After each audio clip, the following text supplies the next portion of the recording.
เจ็บเล็กน้อยบาดเจ็บเล็กน้อยกำลังอันนี้อยู่จารีพามาผิดทางแล้วธรรมดาออกใช่พุ่น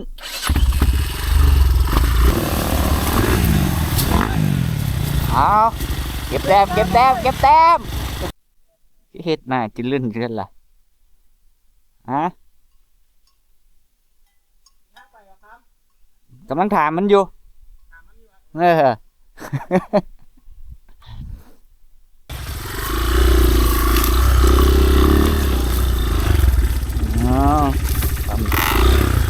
เอา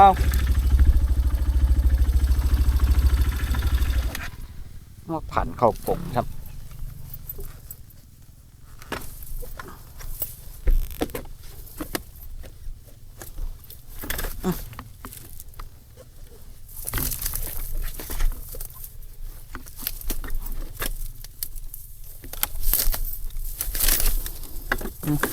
เอา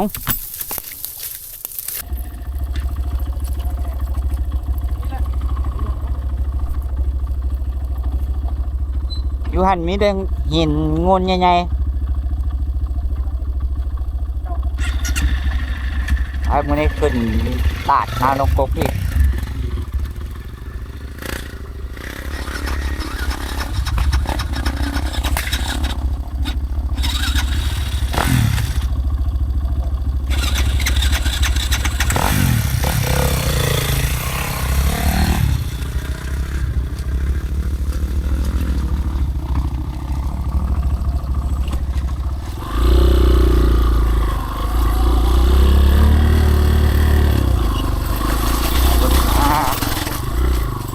เนี่ยไหวเข้าเนี่ยเปลี่ยนเกือบไม่ใช่หรอกว่าลืม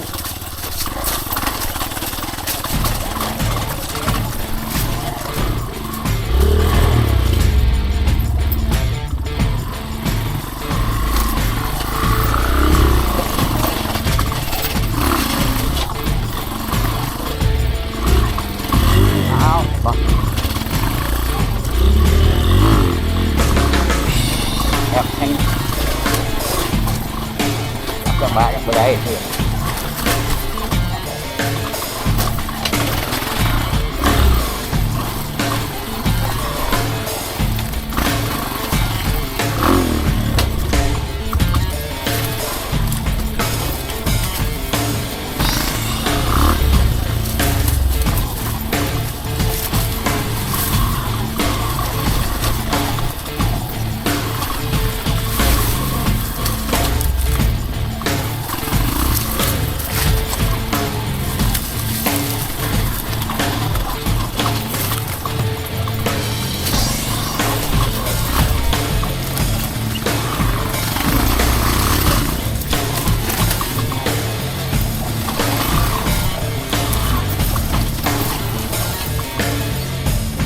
เปลี่ยนเกือบไม่ฝันอะไรฝันอะไรเงี้ยชีไม่เว้ย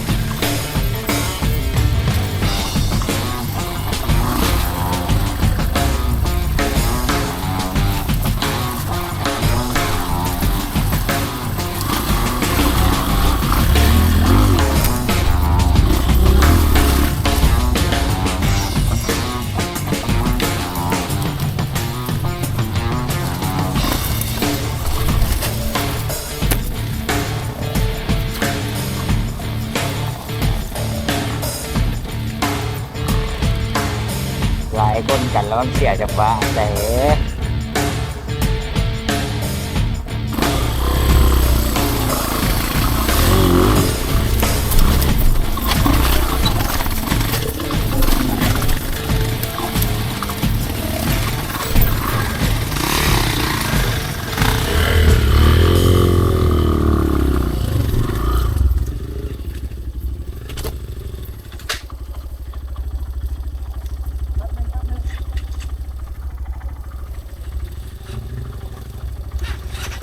2-3เนินก็ได้เหือแล้ว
อ้ย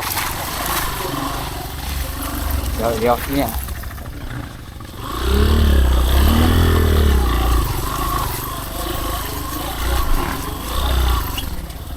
รถเขาละขี่เลข2รถเขาละขี่เลข1จะตื่นน้อยแน่ตื่นน้อยแล้วก็แทงหอบไปได้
รถได้รถทองได้ขึ้นเพราะรถได้อ้าวจะรีถามไปทางไหนนี่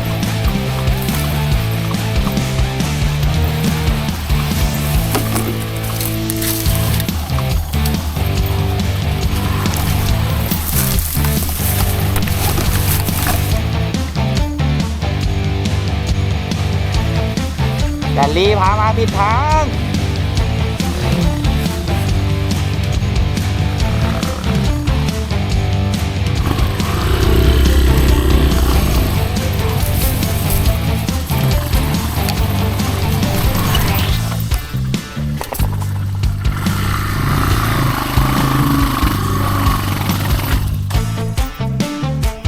แต่รีพามาผิดทางแล้วธรรมดาออกซ้ายคุณ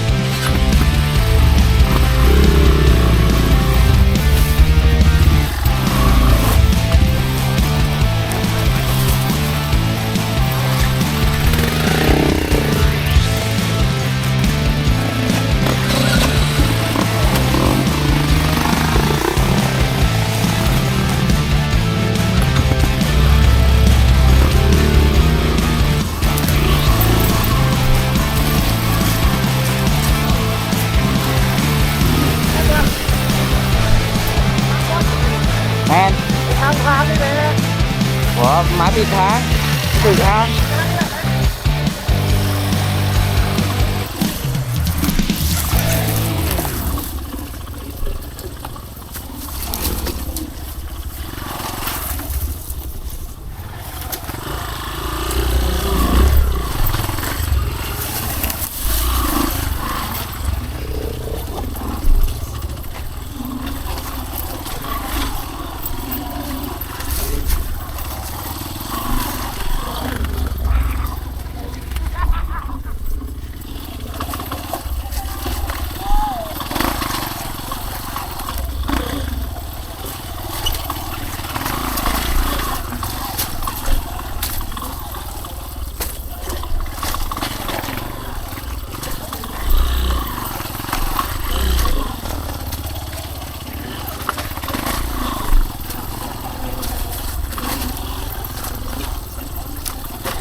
งาไม้ออกไง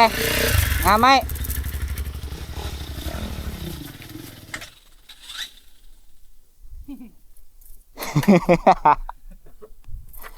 ปวดแขนเว้ย คักบ่ทางนี้ ครับใกล้เคียงห้ามใกล้เคียงมินิห้าม อยากฮัดจ่าต้องหน้าฝน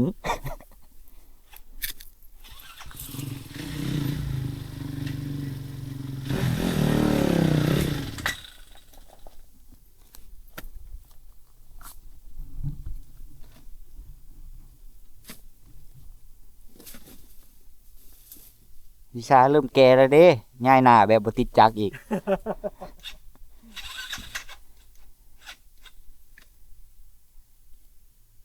รถเกียร์ว่างก่อน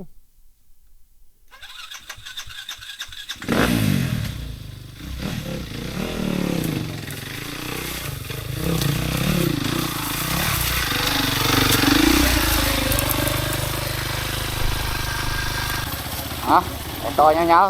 าว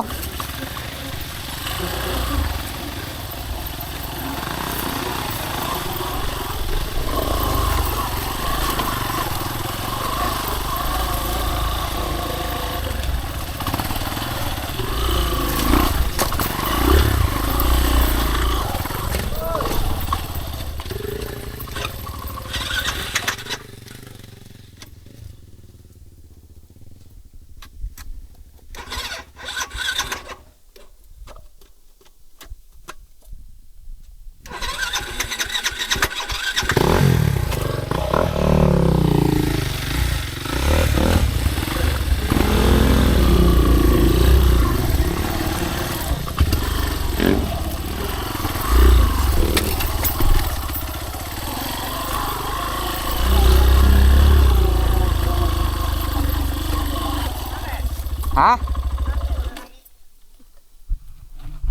ขึ้นไปทางนี้กับลายใหม่เท่านั้นแหละ ทางไอ้จี้ ขึ้นไปทางนี้กับลายเก่าเฮา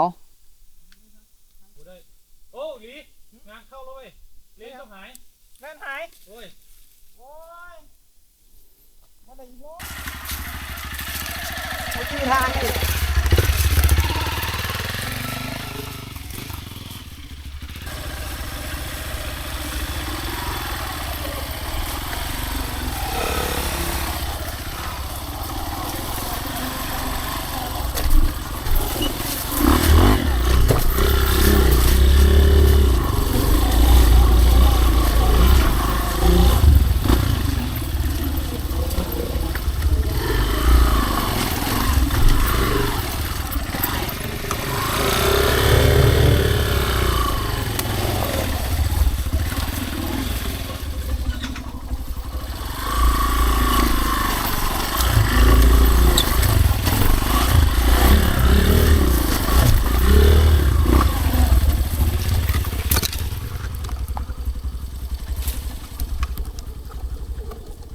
เราทา WR ก่อน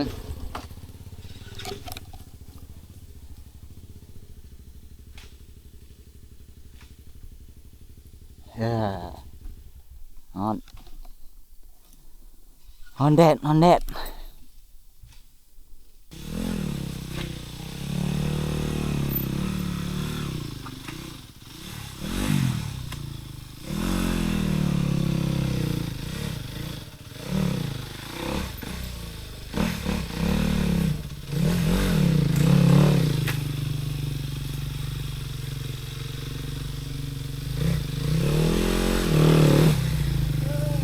แ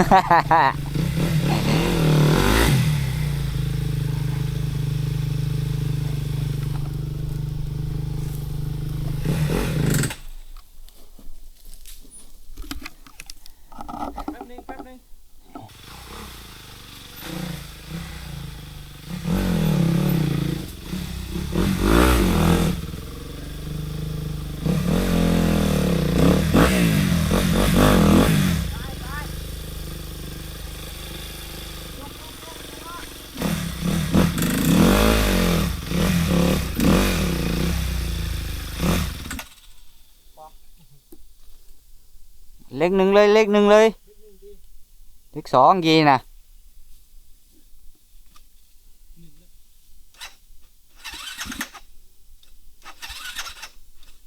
ได้อะคาเกียร์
งามไม่ไผ่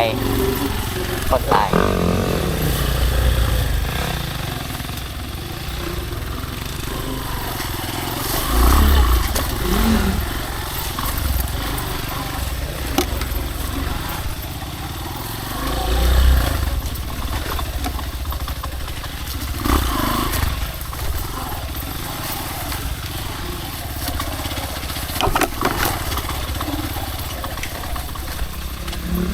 ใส่ตาก่อนใส่ตาก่อน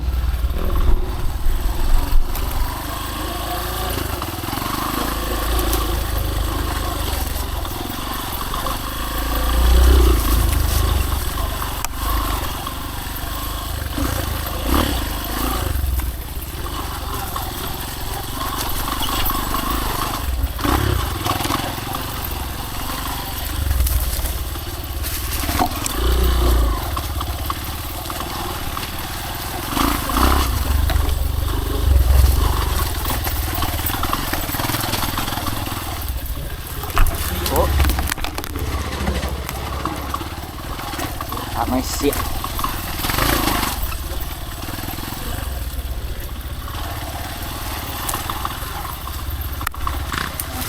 ตา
ได้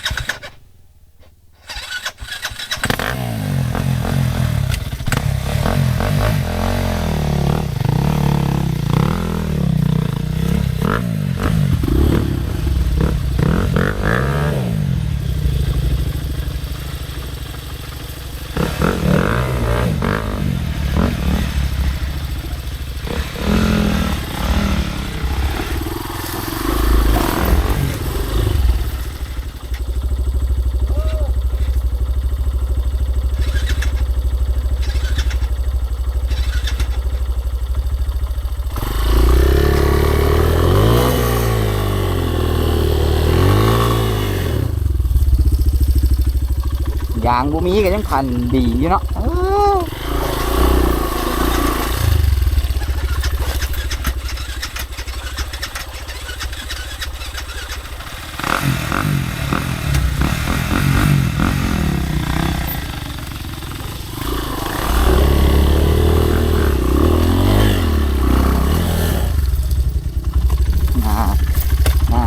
ครับ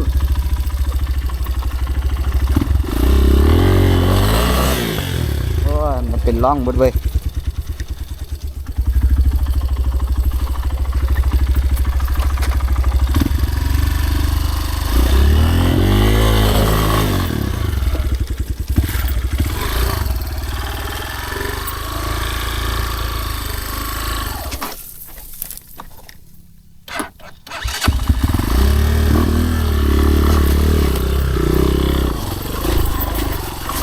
โอ้ยเกือบตกล่อง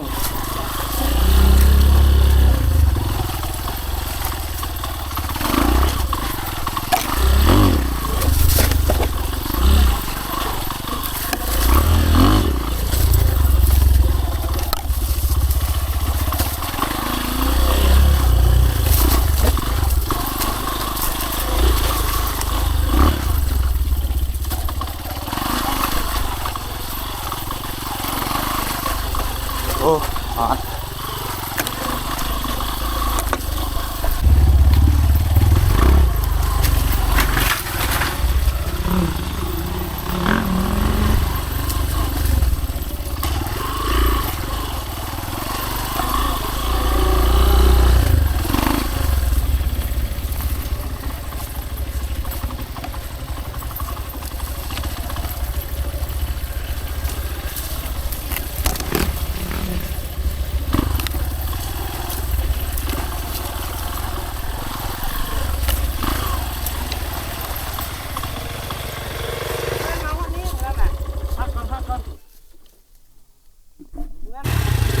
ไปเมื่อนั้นมาฮอดจุดนี้มื้อนี้ไปสำรวจต่อมาเมื่อนั้นฮอดแต่นี่แหละ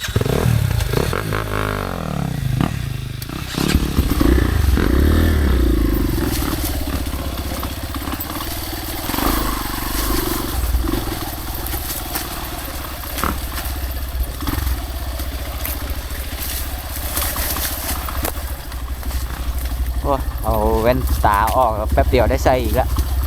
งาไม่หลายเกินเว้ยด้านทางตา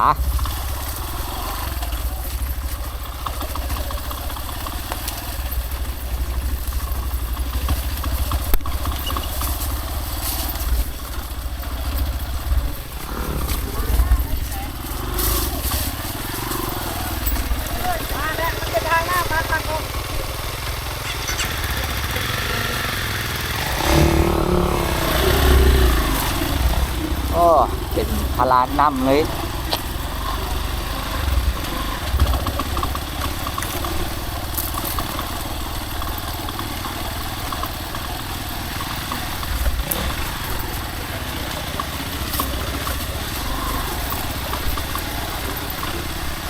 เดี๋ยวจะไปใส่ภาคใส่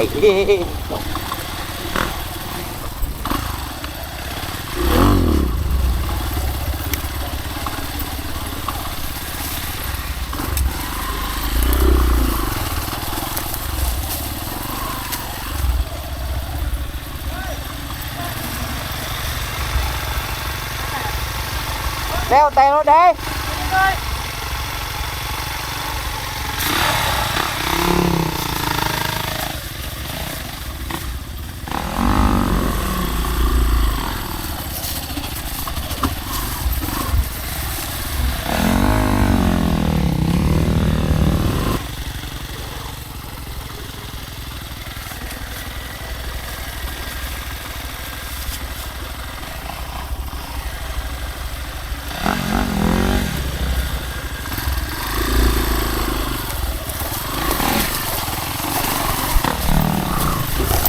มาแล้วเขาตัวเองเกือบเก็บ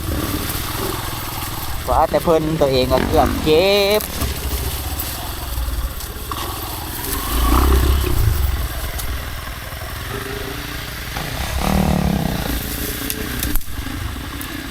ไปยังมีเวลาสำรวจอยู่หาก็จังมง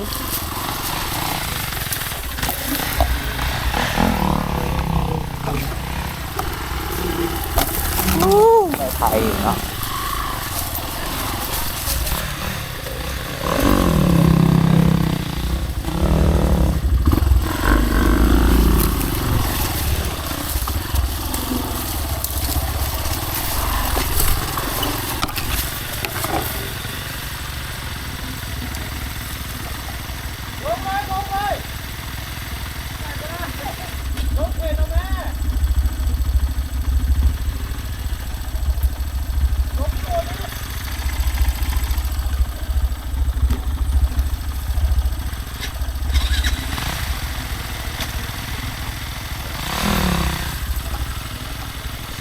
ฟังครับ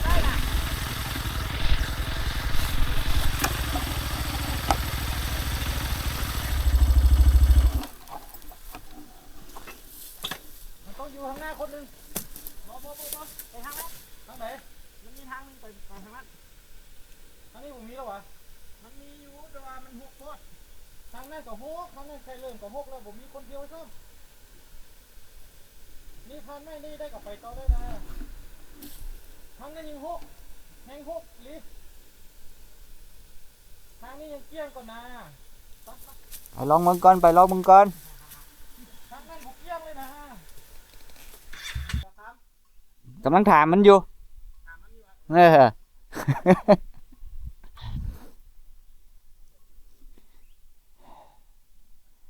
โต2 4 6 8 10กว่าโตว้าผู้ใดรวยแท้เลี้ยงควายผู้ใดรวยแท้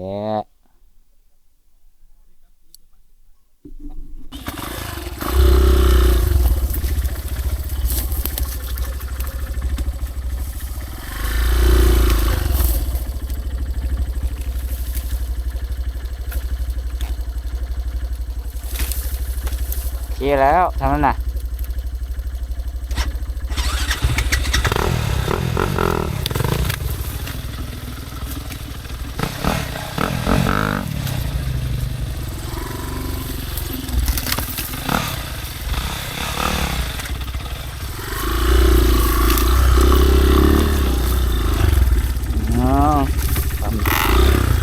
เอา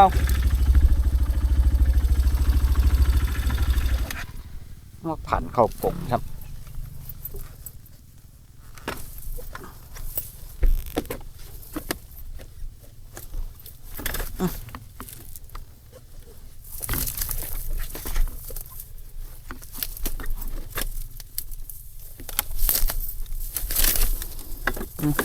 เอาผิดลายสินะ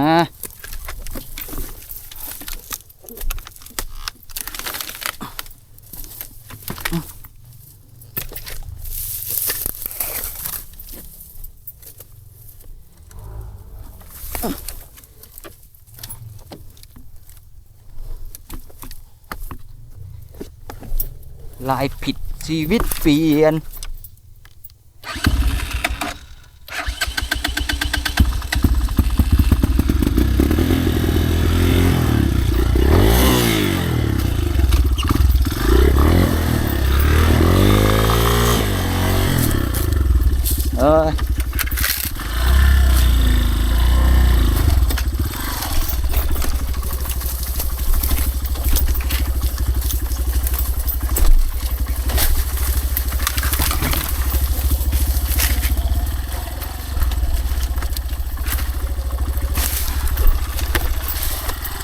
โอ้ย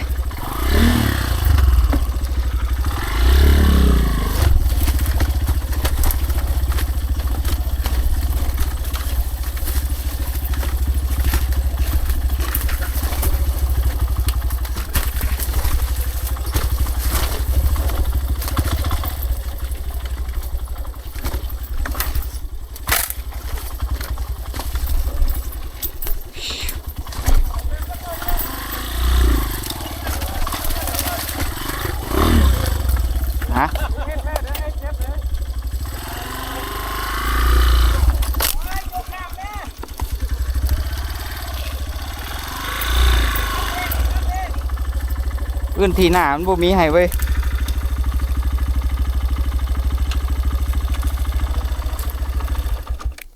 จะได้กินเลยกินเลยนี่แหละมัน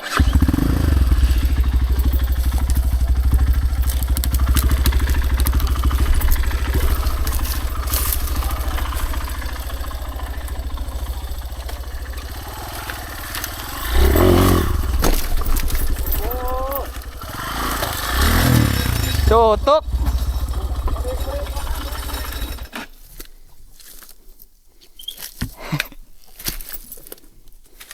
ไปหน้าก่อน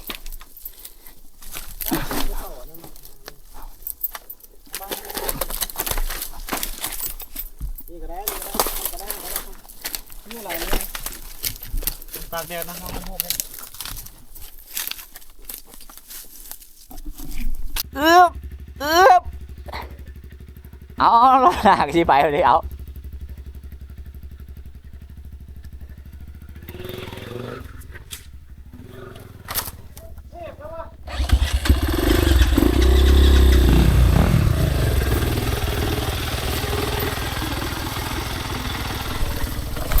โอ้ยเกือบนี่ก็กับอันพักข้าวดีเท่าวะ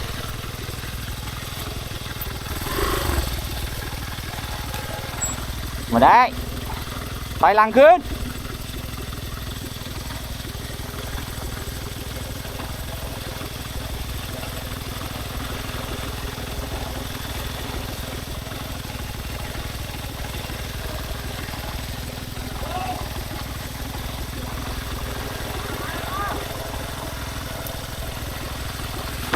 เช็ด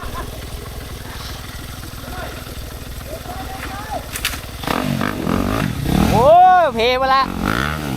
โอ้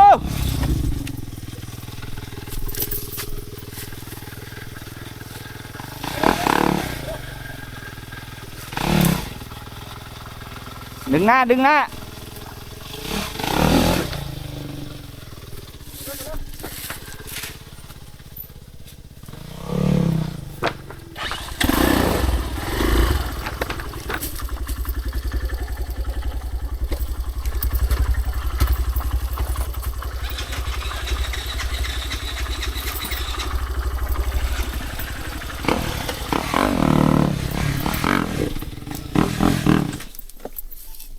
มันจะบุพริกบ่ มึงจะสิว่าไอ้จัง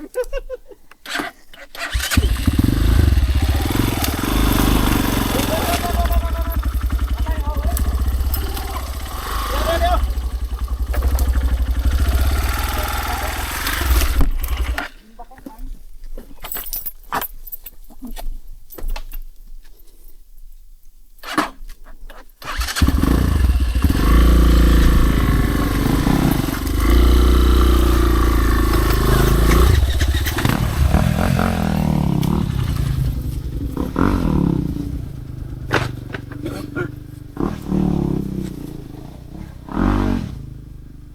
โอ้ไหวคันคอแสบคอครับ อีกหน่อยนึงเนาะนะครับ ได้มาแล้วไปทั้งนั้นแหละ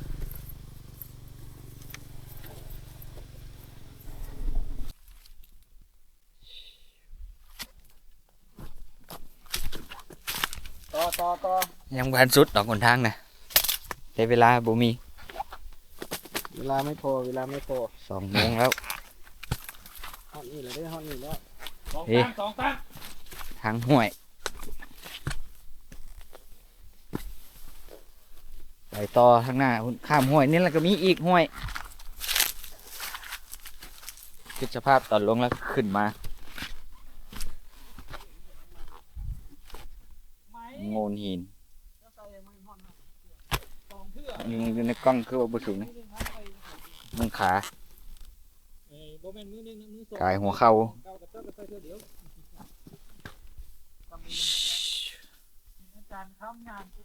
เงื้อ